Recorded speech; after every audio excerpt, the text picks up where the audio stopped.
साथियों नमस्कार, जय भीम, सत श्री अकाल, आदाब। मैं उमेश करुणा और आप देख रहे हैं BH न्यूज नेटवर्क। उत्तराखंड में स्कूल व बुक सेलर्स के बीच मनमानी और देहरादून में 4 दुकानें हुई सील।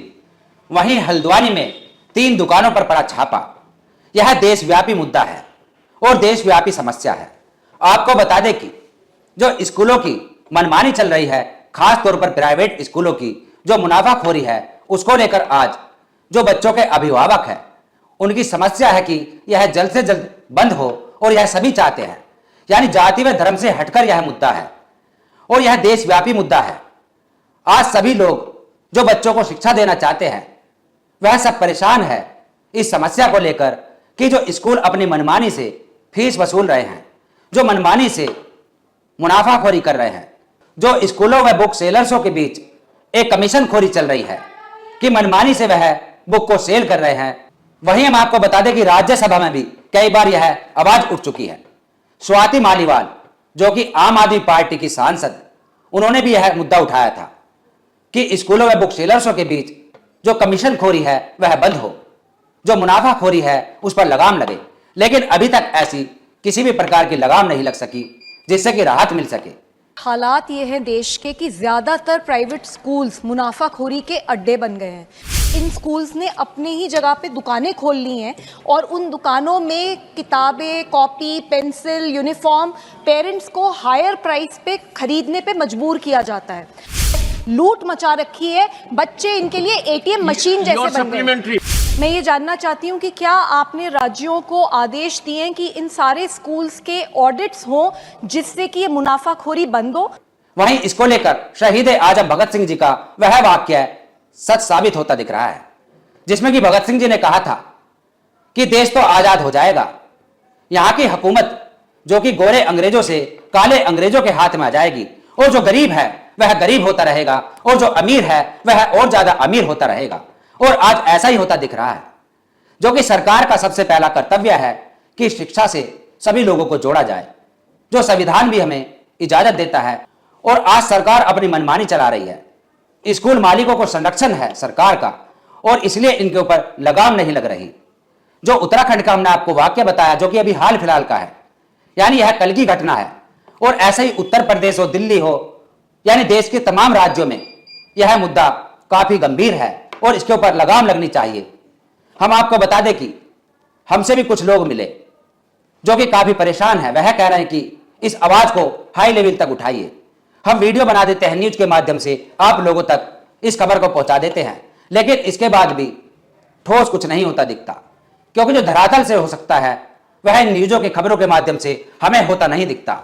और इसलिए हम टीम सुधार के माध्यम से, जो कि हमारी एक टीम है सुधार के नाम से, जिसका हमारा एक टैग है कि जज्बा है सुधार देंगे, तो हमें लगा कि हमें भी सड़क पर आना पड़ेगा, हमें भी इसके लिए आवाज उठानी होगी, क्योंकि यह मुद्दा जाति व धर्म से हटकर है और हम टीम सुधार को लेकर ऐसे ही मुद्दों पर मुखर रहेंगे। यह हमारा संकल्प है और हमारा यह एक उद्देश्य है कि या तो हम किसी कार्य को करते नहीं, यदि करते हैं, ठान लेते हैं तो उसको कामयाब कर कर दिखाते हैं। तो हमें लगा, काफी विचार किया, सोचा कि इस मुद्दे को उठाया जाए, एक बड़ा आंदोलन किया जाए, अपने जिला अधिकारी को ज्ञापन दिया जाए, शिकायत दर्ज करी जाए कि देश के अंदर ये चल क्या रहा है। यानी जो शिक्षा है जो देश की उन्नति में, देश की प्रगति में सहायक होती है, और आज उसी शिक्षा का जो बाजारीकरण हुआ है, जो आज लोगों की सबसे बड़ी समस्या बन गई है। क्योंकि जो मिडिल क्लास है इतना कमाते भी नहीं है कि जितना वह शिक्षा में व्यर्थ करेंगे, और कहां से करेंगे।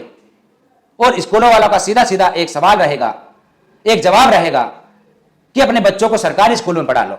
लेकिन सरकारी स्कूलों की जो स्थिति है वह आप सभी जानते हैं कि देश के अंदर या तो शिक्षा समान हो, और यदि शिक्षा के अंदर दोहरी प्रणाली है तो फिर लोग चाहेंगे कि उनके बच्चों को अच्छी शिक्षा मिल सके।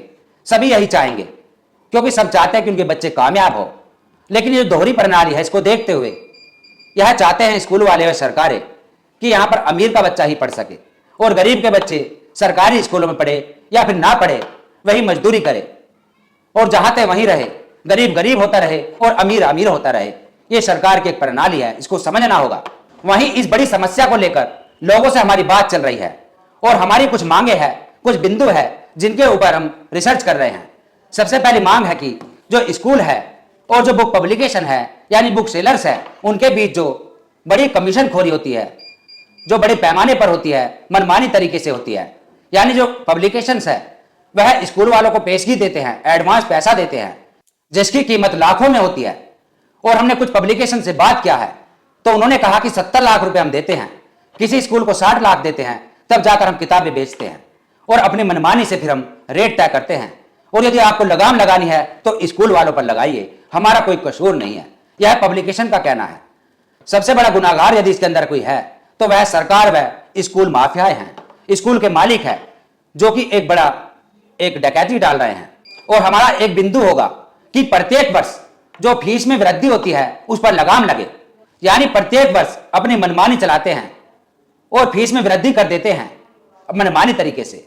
यानी एक मजदूर है, यदि कोई मिडिल क्लास है, उसकी सैलरी में या उसकी मजदूरी में भी प्रत्येक वर्ष इतनी वृद्धि नहीं होती कि जितनी यह फीस में कर देते हैं।